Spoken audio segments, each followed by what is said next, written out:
Right, so a little over halfway done removing this floor. The hardest part is getting all these barriers to prying it up out.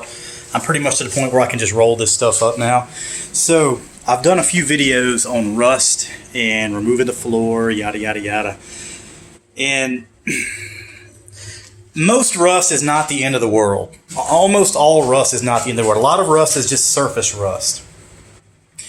But remember, a few videos back, I was telling you about the possible health implications of leaving this garbage down here and just putting a nice laminated hardwood floor over it. Y'all probably remember that video.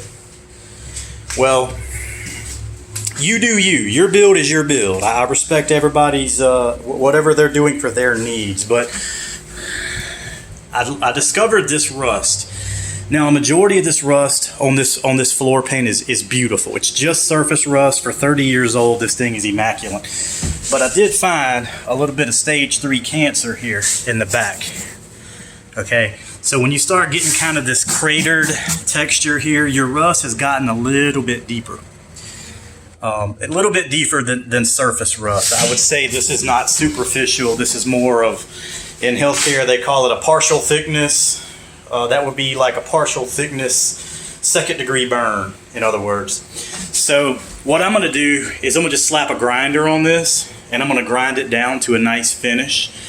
And I'm going to lay down a really heavy coat of Rust-Oleum. Once I get everything cleaned out, I'm going to pressure wash out in here, get all the boogers out of here, and then I'm going to lay down some thick Rust-Oleum.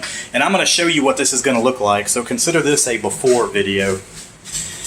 And this goes back to taking the rubber out of this floor, because what happens is when kids puke in these things, you bus drivers back me up, when kids puke and whatever, they just take a water hose in these things and they spray them out.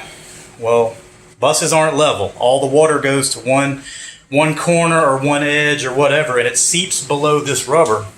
So it's out of sight, out of mind. It's nice and clean, right? Well, no, it hangs out under here. This is where all those germs and bacteria and diseases and mushrooms and mold, it's where you're going to find it at. So there's a whole lot of reasons for doing this. If you don't do it, more power to you. Again, I'm not going to knock your build, but this is apparently where the water all congregated in the back when they washed the boogers out of this thing. So stand by for what this is going to look like.